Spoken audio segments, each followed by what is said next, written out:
Recording by Jean Bascom. Lutey and the Mermaid by Mabel Quiller-Couch. One lovely summer evening many, many years ago, an old man named Lutey was standing on the seashore not far from that beautiful bit of coast called the Lizard.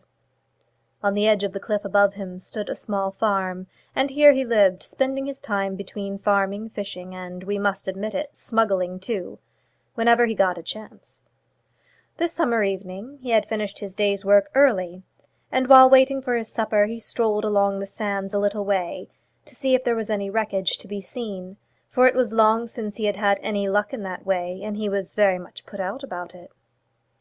This evening, though, he was no luckier than he had been before, and he was turning away, giving up his search as hopeless, when from somewhere out seaward came a long, low, wailing cry. It was not the melancholy cry of a gull, but of a woman or child in distress. Lutey stopped, and listened, and looked back, but, as far as he could see, not a living creature was to be seen on the beach but himself. Even though while he listened the sound came wailing over the sand again, and this time left no doubt in his mind, it was a voice. Someone was in trouble evidently, and calling for help. Far out on the sands rose a group of rocks which, though covered at high water, were bare now. It was about half ebb, and spring tide too, so the sea was further out than usual, so far, in fact, that a wide bar of sand stretched between the rocks and the sea. It was from these rocks that the cry seemed to come, and Lutey, feeling sure that someone was out there in distress, turned and walked back quickly to see if he could give any help. As he drew near, he saw that there was no one on the landward side, so he hurried round to the seaward, and there, to his amazement, his eyes met a sight which left him almost speechless. Lying on a ledge at the base of the rock, partially covered by the long seaweed which grew in profusion over its rough sides, and partially by her own hair, which was the most glorious you can possibly imagine, was the most beautiful woman his eyes had ever lighted upon. Her skin was a delicate pink and white, even more beautiful than those exquisite little shells one picks up sometimes on the seashore. Her clear green eyes sparkled and flashed like the waves with the sun on them, while her hair was the color of rich gold, like the sun in its glory, and with a ripple in it such as one sees on the sea on a calm day. This wonderful creature was gazing mournfully out at the distant sea, and uttering from time to time the pitiful cry which at first attracted Lutey's attention. She was evidently in great distress, but how to offer her help and yet not frighten her he knew not, for the roar of the sea had deadened the sound of his footsteps on the soft sand, and she was quite unconscious of his presence. Lutey coughed and hemmed, but it was of no use. She could not or did not hear. He stamped, he kicked the rock, but all in vain, and at last he had to go close to her and speak. "What's the matter, missy?" he said. "What be doin' all out here by yourself?" He spoke as gently as possible, but in spite of his gentleness the lovely creature shrieked with terror, and diving down into the deep pool at the base of the rock, disappeared entirely. At first Lutey thought she had drowned herself, but when he looked closely into the pool and contrived to peer through the cloud of hair which floated like fine seaweed all over the top of it, he managed to distinguish a woman's head and shoulders underneath, and looking closer he saw, he was sure, a fish's tail. His knees quaked under him at that sight, for he realized that the lovely lady was no other than a mermaid. She, though, seemed as frightened as he was, so he summoned up his courage to speak to her again, for it is always wise to be kind to mermaids, and to avoid offending them, for if they are angry there is no knowing what harm they may do to you. "Don't be frightened, lady," he said coaxingly. "I wouldn't hurt 'ee for the world. I wouldn't harm a living creature. I only wants to know what your trouble is." While he was speaking, the maiden had raised her head slightly above the water, and was now gazing at him with eyes the like of which he had never seen before.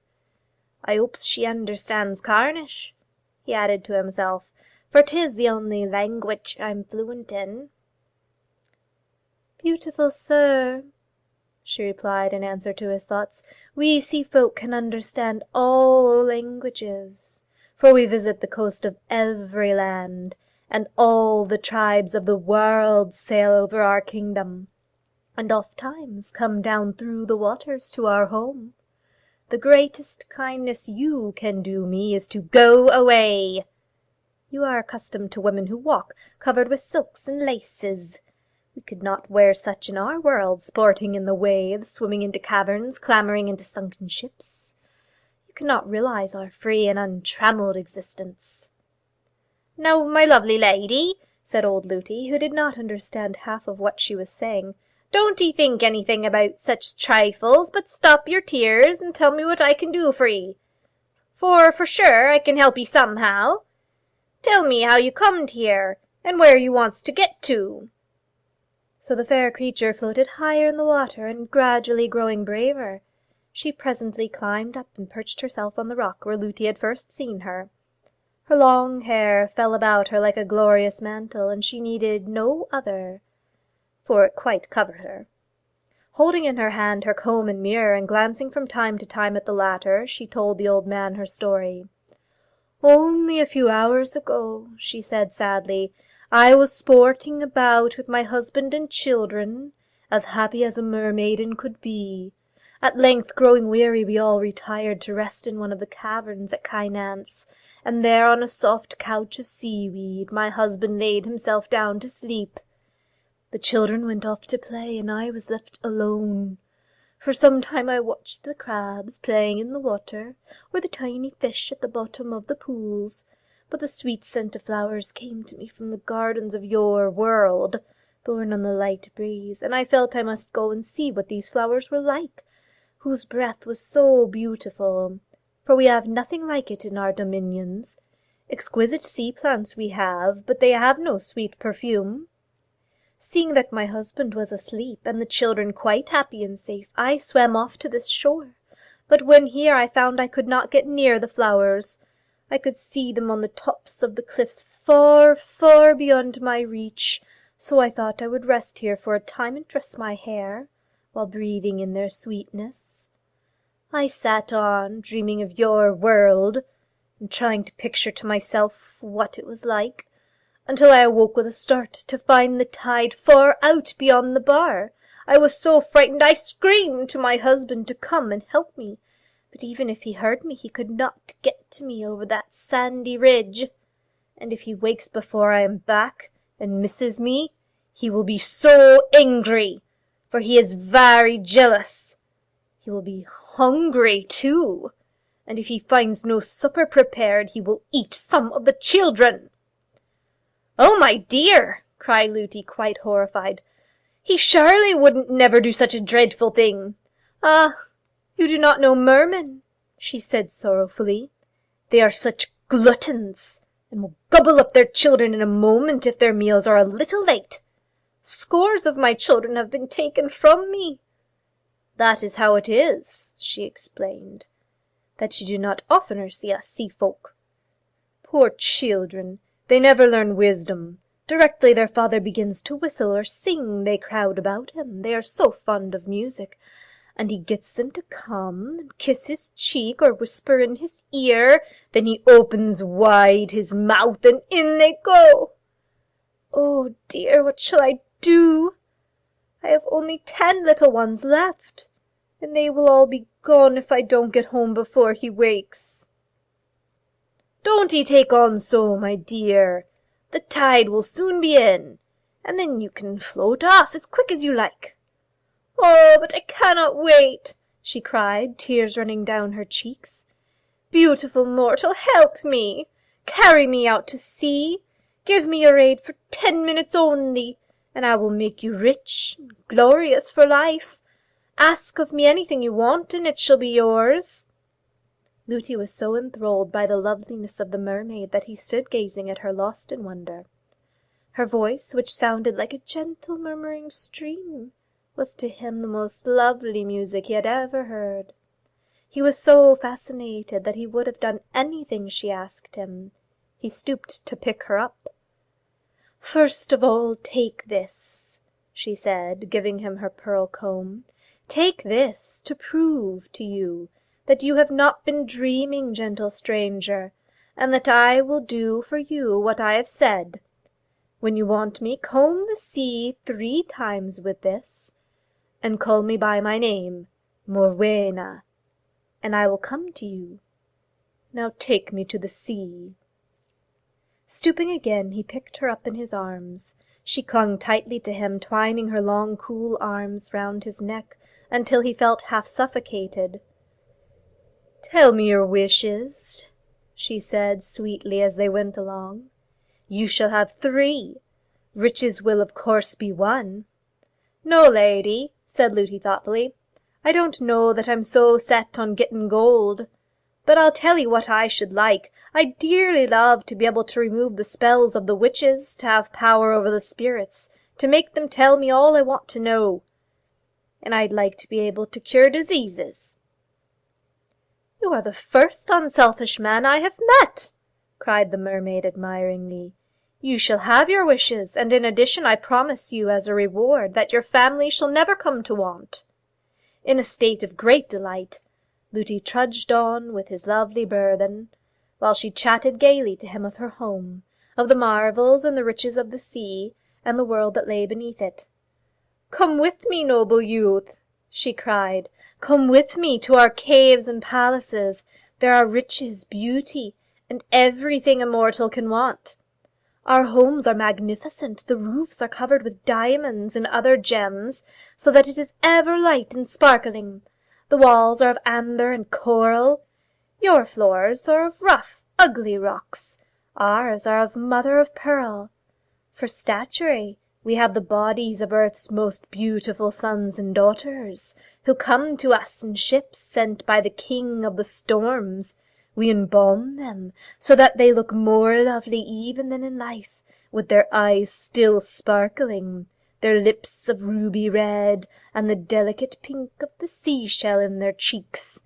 Come and see for yourself how well we care for them, and how reposeful they look in their pearl and coral homes, with sea plants growing around them, and gold and silver heaped at their feet. They crossed the world to get it, and their journeys have not been failures. Will you come, noble stranger? Come to be one of us, whose lives are all love and sunshine and merriment?" "None of it's in my line, I'm thinking, my dear," said Lutey. "I'd rather come across some of the things that have gone down in the wrecks, wines and brandy, laces and silks. There's a pretty sight of it all gone to the bottom, one time and another, I'm thinking. Ah, yes, we have vast cellars full of the choicest wines ever made, and caves stored with laces and silks. Come, stranger, come and take all you want."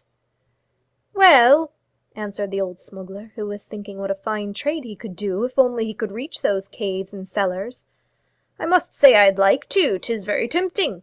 But I should never live to get there, I'm thinking. I should be drownded or smothered before I got half-way." "No, oh no, I can manage that for you.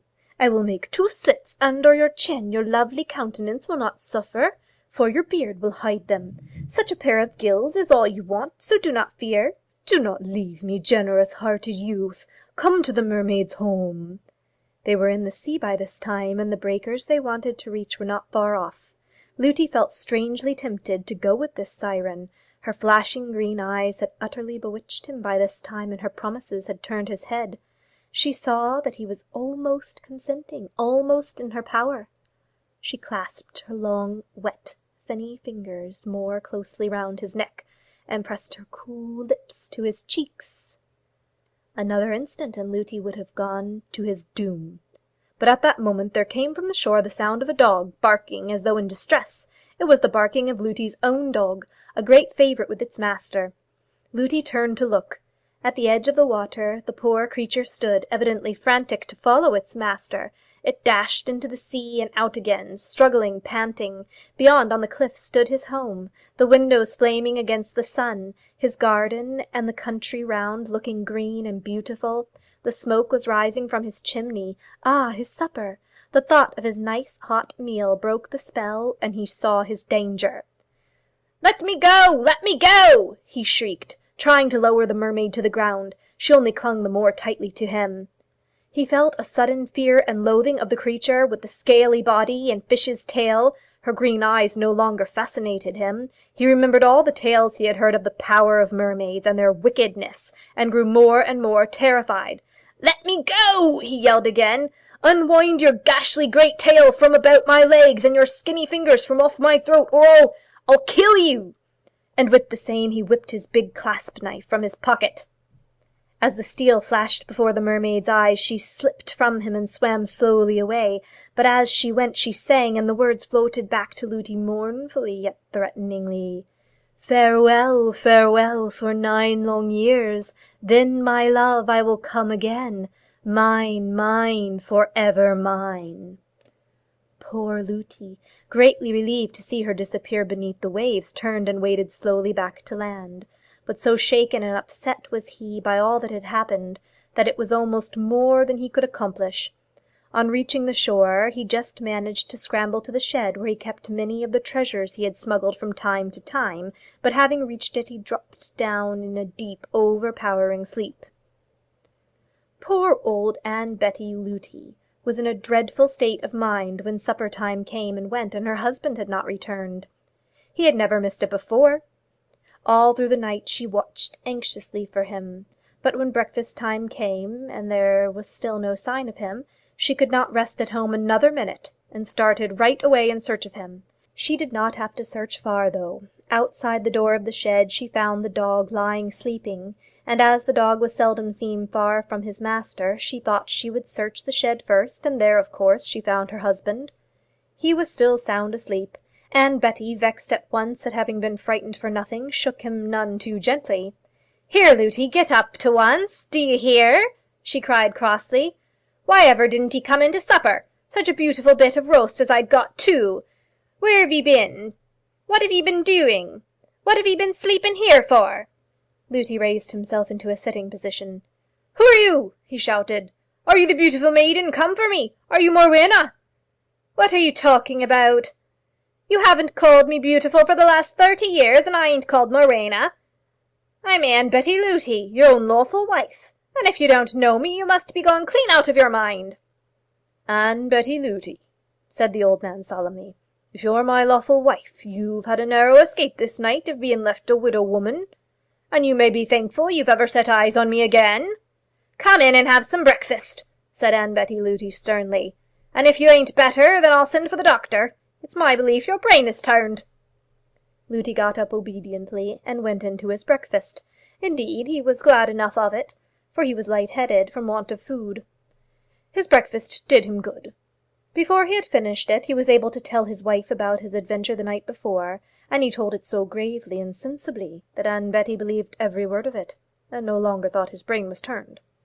Indeed, she was so much impressed by his story that before many hours had passed she had gone round to every house in the parish spreading the news, and to prove the truth of it she produced the pearl comb.